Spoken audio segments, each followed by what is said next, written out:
नमस्कार प्रिय मित्रों, आइए सुनते हैं महान कथा सम्राट मुंशी प्रेमचंद्र जी के द्वारा लिखी हुई कहानी सुभागी। और लोगों के यहाँ चाहे जो होता हो, तुलसी महतो अपनी लड़की सुभागी को लड़के रामू से जौ भर भी कम प्यार न करते थे। रामू जवान होकर भी कुछ काठ का उल्लू था। सुभागी 11 साल की बालिका होकर भी घर के काम में इतनी चतुर और खेती बाड़ी के काम में इतनी निपुण थी कि उसकी माँ लक्ष्मी दिन में डरती कि कहीं लड़की पर देवताओं की आंख न पड़ जाए।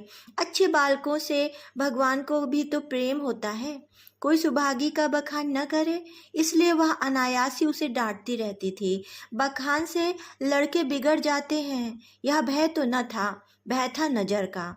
वही सुभागी आज 11 साल की उम्र में विधवा हो गई। घर में कोहराम मचा हुआ था। लक्ष्मी पछाड़ खाती थी, तुलसी सिर पीटते थे। उन्हें रोते देख सुभागी भी रोती थी।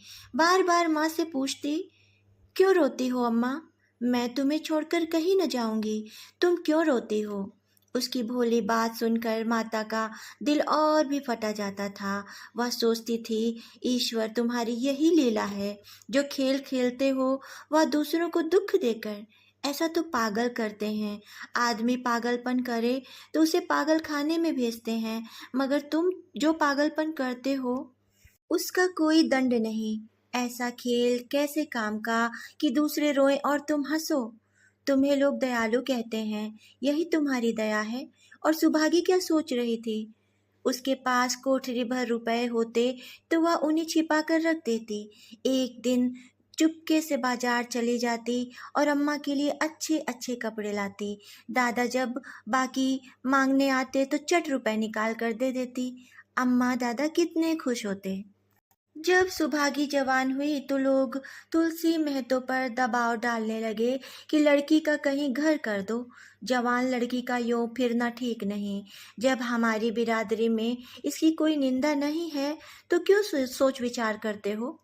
तुलसी ने कहा, भाई मैं तो तैयार हूँ, लेकिन जब सुभागी ही न माने, यह तो किसी तरह राजी नहीं होती। हरिहर ने सुभागी को समझाकर कहा, बेटी हम तेरे ही भले की कहते हैं। माँ बाप अब बूढ़े हुए, उनका क्या भरोसा? तुम इस तरह कब तक बैठी रहोगी? सुभागी ने सिर झुकाकर कहा, चाचा मैं तुम्हारी बात समझ रही हूँ, लेकिन मेरा मन घर करने को नहीं कहता। मुझे आराम की चिंता नहीं है, मैं सब कुछ झेलने को तैयार हूँ, और जो काम तुम कहो वह सिर आंखों के बल करूँगी, मगर घर करने को मुझसे न कहो। जब मेरी चाल कुचाल देखना तो मेरा सिर काट लेना। अगर मैं सच्चे बाप की बेटी होंगी तो बात की भी पक्की होंगी। फिर लज्जा रखने वाले तो भगवान हैं, मेरी क्या हस्ती है कि मैं अभी कुछ कहूँ। उजट रामू बोला, तुम अगर सोचती हो कि भैया कमाएंगे और मैं बैठे मौज करूंगी तो इस भरोसे न रहना। यहाँ किसी ने जन्म भर का ठेका नहीं ले रखा है।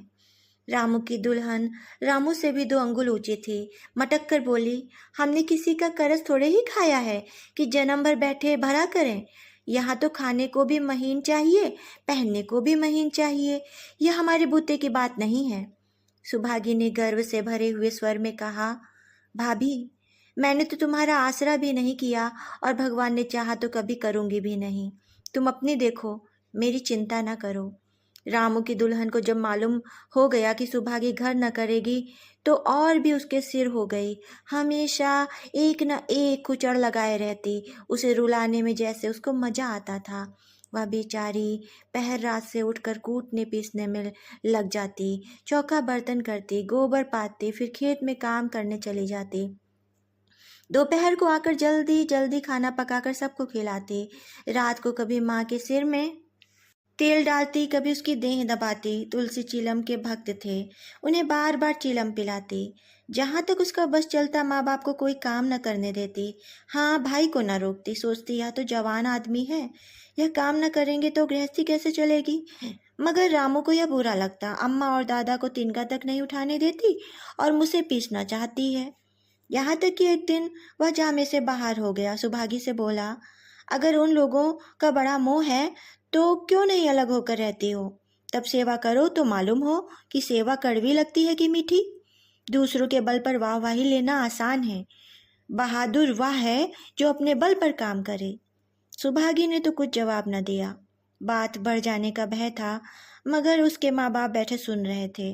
महतो से न रहा गया, बोले, क्या है रामू, उस गरीबिन से क्यों लड़ते हो?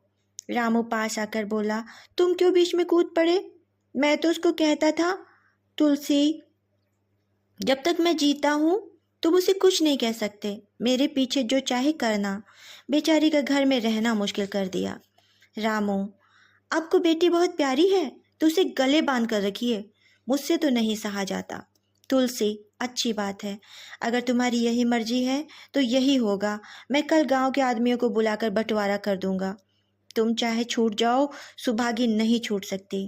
रात को तुलसी लेटे तो वह पुरानी बात याद आई जब रामू के जन्मोत्सव में उन्होंने रुपए कर्ज लेकर जलसा किया था और सुभागी पैदा हुई तो घर में रुपए रहते हुए भी उन्होंने एक कौड़ी खर्च न की। पुत्र को रत्न समझा था, पुत्री को पूर्व जन्म के पापों का दंड। वह रत्न कितना कठोर निकला और वह दंड कितना मंगलमय। दूसरे दिन महतो ने गांव के आदमियों को जमा करके कहा, पंचों, अब रामू का और मेरा एक में निबाह नहीं होता। मैं चाहता हूँ कि तुम लोग इंसाफ से जो कुछ मुझे दे दो वह लेकर अलग हो जाऊं। रात दिन की किचकिच अच्छी नहीं है। गांव के मुख्तार बाबू सज्जन सिंह बड़े सज्जन पुरुष थे। उन्होंने रामू को बुलाकर पूछा, क्यों जी, तुम अपने माँ बाप से अलग रहना चाहते हो? तुम्हें शर्म नहीं आती कि औरत के कहने से माँ बाप से अलग किए देते हो? राम राम। रामू ने ढिठाई के साथ कहा, जब एक में गुजरना हो तो अलग हो जाना ही अच्छा है। सज्जन सिंह, तुमको एक में क्या कष्ट होता है? रामू, एक बात हो तो बताऊं। सज्जन सिंह, कुछ तो बताओ। रामू, साहब, एक में मेरा इनके साथ निबाह न होगा, बस, और मैं कुछ नहीं जानता। यह कहता हुआ रामू वहां से चलता बना। तुलसी, देख लिया आप लोगों ने इसका मिजाज। आप चाहे 4 हिस्सों में 3 हिस्से उसे दे दें, पर अब मैं इस दुष्ट के साथ न रहूंगा। भगवान ने बेटी को दुख दे दिया। नहीं, मुझे खेती बाड़ी लेकर क्या करना था? जहाँ रहता वही कमा खाता। भगवान ऐसा बेटा 7वें बैरी को भी ना दे। लड़के से लड़की भली जो कुलवंती हुए। सहसा सुभागी आकर बोली, दादा, यह सब बांट बखरा मेरे ही कारण तो हो रहा है। मुझे क्यों नहीं अलग कर देते? मैं मेहनत मजदूरी करके अपना पेट पाल लूंगी। अपने से जो कुछ बन पड़ेगा तुम्हारी सेवा करती रहूंगी, पर रहूंगी अलग। यो घर का बंटवारा होना मुझसे देखा नहीं जाता। मैं अपने माथे पर यह कलंक नहीं लेना चाहती। तुलसी ने कहा, बेटी, हम तुझे न छोड़ेंगे, चाहे संसार छूट जाए। रामू का मैं मुंह नहीं देखना चाहता, उसके साथ तो रहना दूर रहा। रामू की दुल्हन बोली, तुम किसी का मुंह नहीं देखना चाहते तो हम भी तुम्हारी पूजा करने को व्याकुल नहीं हैं। महतो दांत पीसते हुए उठे कि बहू को मारे, मगर लोगों ने पकड़ लिया। बंटवारा होते ही महतो और लक्ष्मी को मानो पेंशन मिल गई। पहले तो दोनों सारे दिन सुभागी के मना करने पर भी कुछ न कुछ करते ही रहते थे, पर अब उन्हें पूरा विश्वास था। पहले दोनों दूध घी को तरसते थे। सुभागी ने कुछ रुपए बचाकर एक भैंस ले ली। बूढ़े आदमियों की जान तो उनका भोजन है, अच्छा भोजन न मिले तो वे किसके आधार पर रहें? चौधरी ने बहुत विरोध किया, कहने लगे, घर का काम यूं ही क्या कम है कि तू नया झंझट पाल रही है। सुभागी उन्हें बहलाने के लिए कहती, दादा, मुझे दूध के बिना खाना अच्छा नहीं लगता। लक्ष्मी ने हंसकर कहा, बेटी, तो झूठ कब से बोलने लगी? कभी दूध हाथ से तो छूती नहीं। खाने की कौन कहे, सारा दूध हम लोगों के पेट में ठूस देती है। गांव में जहां देखो सबके मुंह से सुभागी की तारीफ। लड़की नहीं, देवी है, जो मर्दों का काम भी करती है, उस पर माँ बाप की सेवा भी किए जाती है। सज्जन सिंह तो कहते यह उस जन्म की देवी है, मगर शायद महतो को यह सुख बहुत दिन तक भोगना न लिखा था। 7-8 दिन से महतो को जोर का ज्वर चढ़ा हुआ है। देह पर कपड़े का तार भी नहीं रहने देते। लक्ष्मी पास बैठी रो रही है। सुभागी पानी लिए खड़ी है। अभी एक क्षण पहले महतो ने पानी मांगा था, पर जब तक वह पानी लाए उनका जी डूब गया और हाथ पांव ठंडे हो गए। सुभागी उनकी यह दशा देखते ही रामू के घर गई और बोली, भैया चलो देखो, आज दादा न जाने कैसे हुए जाते हैं। 7 दिन से ज्वर नहीं उतरा। रामू ने चारपाई पर लेटे लेटे कहा, तो क्या मैं डॉक्टर हकीम हूं कि देखने चलो? जब तक अच्छे थे तब तक तुम उनके गले का हार बनी हुई थी, आप जब मरने लगे तो मुझे बुलाने आई हो? उसी वक्त उसकी दुल्हन अंदर से निकल आई और सुभागी से पूछा, दादा को क्या हुआ दीदी? सुभागी के पहले रामू बोल उठा, क्या हुआ है? हुआ क्या है? अभी कोई मरे थोड़े ही जाते हैं। सुभागी ने फिर उससे कुछ ना कहा, सीधे सज्जन सिंह के पास गई। उसके जाने के बाद रामू हंसकर स्त्री से बोला, त्रिया चरित्र इसी को कहते हैं। स्त्री, इसमें त्रिया चरित्र की कौन बात है, चले क्यों नहीं जाते? रामू, मैं नहीं जाने का। जैसे लेकर अलग हुए थे वैसे उसे लेकर रहें, मर भी जाएं तो न जाऊं। स्त्री हंसकर, मर जाएंगे तो आग देने तो जाओगे, तब कहाँ भागोगे? रामू, कभी नहीं, सब कुछ उनकी प्यारी सुभागी कर लेगी। स्त्री, तुम्हारे रहते वह क्यों करने लगी? रामू, जैसे मेरे रहते उसे लेकर अलग हुए और कैसे? स्त्री, नहीं जी, यह अच्छी बात नहीं। चलो देख आएं, कुछ भी हो बाप ही तो हैं, फिर गांव में कौन मुंह दिखाओगे? रामू, चुप रहो, मुझे उपदेश मत दो। उधर बाबू साहब ने ज्यों ही महतो की हालत सुनी तुरंत सुभागी के साथ चले आए। यहाँ पहुंचे तो महतो की दशा और भी खराब हो चुकी थी। नाड़ी देखी तो बहुत धीमी थी, समझ गए कि जिंदगी के दिन पूरे हो गए। मौत का आतंक छाया हुआ था। सजल नेत्र होकर बोले, महतो भाई कैसा जी है? महतो जैसे नींद से जाग कर बोले, बहुत अच्छा हूँ भैया, अब तो चलने की बेला है। सुभागी के पिता अब तुम ही हो, उसे तुम ही को सौंपे जाता हूँ। सज्जन सिंह ने रोते हुए कहा, भैया मैं तो घबराओ मत, भगवान ने चाहा तो तुम अच्छे हो जाओगे। सुभागी को तो मैंने हमेशा अपनी बेटी ही समझा है और जब तक जीऊँगा ऐसा ही समझता रहूँगा। तुम निश्चिंत रहो, मेरे रहते सुभागी या लक्ष्मी को कोई तिरछी आँख से न देखेगा, और इच्छा हो तो वह भी कह दो।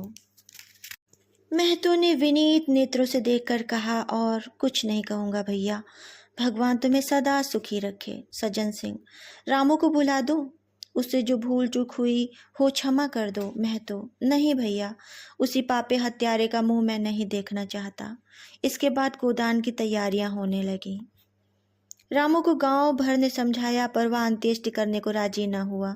कहा, जिस पिता ने मरते समय भी मेरा मुंह देखना स्वीकार न किया, न वह मेरा पिता है और न मैं उसका पुत्र। लक्ष्मी ने दाह क्रिया की। इन थोड़े से दिनों में सुभागी ने न जाने कैसे कैसे रुपए जमा कर लिए थे कि जब 13वीं का सामान आने लगा तो गांव वालों की आंखें खुल गईं। बर्तन, कपड़े, घी, शक्कर, सभी सामान इफरात से जमा हो गए। रामू देख देख कर जलता था और सुभागी उसे जलाने के लिए ही सबको यह सामान दिखाती थी। लक्ष्मी ने कहा, बेटी घर देख कर खर्च करो, अब कोई कमाने वाला नहीं बैठा है, आप ही कुआं खोदना है और पानी पीना है। सुभागी बोली, बाबूजी का काम तो धूमधाम से ही होगा अम्मा, चाहे घर रहे या जाए। बाबूजी फिर थोड़े ही आएंगे। मैं भैया को दिखा देना चाहती हूँ कि अबला क्या कर सकती है। वह समझते होंगे इन दोनों के कि ये कुछ ना होगा, उनका यह घमंड तोड़ दूंगी। लक्ष्मी चुप ही रही। 13वीं के दिन 8 गांवों के ब्राह्मणों का भोज हुआ। चारों तरफ वाह वाह मच गई। पिछले पहर का समय था, लोग भोजन करके चले गए थे। लक्ष्मी थक कर सो गई थी, केवल सुभागी बची हुई चीजें उठा उठा कर रख रही थी कि ठाकुर सज्जन सिंह ने आकर कहा, अब तुम भी आराम करो बेटी, सवेरे यह सब काम कर लेना। सुभागी ने कहा, अभी थकी नहीं हूँ दादा, आपने जोड़ लिया कुल कितने रुपए उठे? सज्जन सिंह, वह पूछकर क्या करोगी बेटी? कुछ नहीं, यूं ही पूछती हूँ। कोई 300 रुपए उठे होंगे। सुभागी ने सकुचाते हुए कहा, मैं इन रुपयों की देनदार हूँ, तुमसे तो मैं मांगता नहीं। मैं तो मेरे मित्र और भाई थे, उनके साथ कुछ मेरा भी तो धर्म है। आपकी यही दया क्या कम है कि आपने मेरे ऊपर इतना विश्वास किया? मुझे कौन 300 रुपए दे देता? सज्जन सिंह सोचने लगे, इस अबला की धर्म बुद्धि का कहीं पारावार नहीं है। लक्ष्मी उन स्त्रियों में थी जिनके लिए पति वियोग जीवन स्रोत का बंद हो जाना है। 50 वर्ष की चिर सहवास के बाद अब यह एकांत जीवन उसके लिए पहाड़ हो गया। उसे अब ज्ञात हुआ कि मेरी बुद्धि, मेरा बल, मेरी सुमति मानो सबसे मैं वंचित हो गई। उसने कितनी बार ईश्वर से विनती की थी, मुझे स्वामी के सामने उठा लेना, मगर उसने यह विनती स्वीकार न की। मौत पर अपना काबू नहीं तो क्या जीवन पर भी काबू नहीं है? वह लक्ष्मी जो गांव में अपनी बुद्धि के लिए मशहूर थी, जो दूसरों को सीख दिया करती थी, अब बौड़ ही हो गई। सीधी सी बात करते नहीं बनती। लक्ष्मी का दाना पानी उसी दिन से छूट गया। सुभागी के आग्रह पर चौके में जाती मगर कौर कंठ से नीचे न उतरता। 50 वर्ष हुए, एक दिन भी ऐसा न हुआ कि पति के बिना खाए उसने खुद खाया हो। अब उस नियम को कैसे तोड़े? आखिर उसे खांसी आने लगी। दुर्बलता ने जल्द ही खाट पर डाल दिया। सुभागी अब क्या करे? ठाकुर साहब के रुपए चुकाने के लिए दिलो जान से काम करने की जरूरत थी। यहाँ माँ बीमार पड़ गई। अगर बाहर जाए तो माँ अकेली रहती है। उसके पास बैठे तो बाहर काम कौन करे? माँ की दशा देखकर सुभागी समझ गई कि इनका परवाना भी आ पहुंचा। महतो को भी तो यही ज्वर था। गांव में और किसे फुर्सत थी कि दौड़ धूप करता। सज्जन सिंह दोनों वक्त आते, लक्ष्मी को देखते, दवा पिलाते, सुभागी को समझाते और चले जाते। मगर लक्ष्मी की दशा बिगड़ती जाती थी। यहाँ तक कि 15वें दिन वह भी संसार से सिधार गई। अंतिम समय रामू आया और उसके पैर छूना चाहा था, पर लक्ष्मी ने उसे ऐसी झिड़की दी कि वह उनके समीप न जा सका। सुभागी को उसने आशीर्वाद दिया, तुम्हारी जैसी बेटी पाकर तर गई। मेरा किया कर्म तुम ही करना। मेरी भगवान से यही अर्जी है कि उस जन्म में भी तुम मेरी कोख पवित्र करो। माता के देहांत के बाद सुभागी के जीवन का केवल एक लक्ष्य रह गया, सज्जन सिंह के रुपए चुकाना। 300 रुपए पिता के क्रियाकर्म में लगे थे, लगभग 200 रुपए माता के काम में लगे। 500 रुपए का ऋण था और उसकी जान। मगर वह हिम्मत न हारती। 3 साल तक सुभागी ने रात को रात और दिन को दिन न समझा। उसकी कार्य शक्ति और पौरुष देखकर लोग दांतों तले उंगली दबाते थे। दिन भर खेती बाड़ी का काम करने के बाद वह रात को 4-4 पसेरी आटा पीस डालती। 30वें दिन 15 रुपए लेकर वह सज्जन सिंह के पास पहुंच जाती। इसमें कभी ना गाना पड़ता। यह मानव प्रकृति का अटल नियम था। अब चारों ओर से उसकी सगाई का पैगाम आने लगा। सभी उसके लिए मुंह फैलाए हुए थे। जिसके घर सुभागी जाएगी उसके भाग्य फिर जाएंगे। सुभागी यही जवाब देती, अभी वह दिन नहीं आया।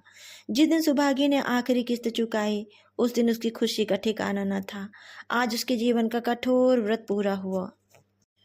वह चलने लगी तो सज्जन सिंह ने कहा, बेटी तुमसे एक प्रार्थना है।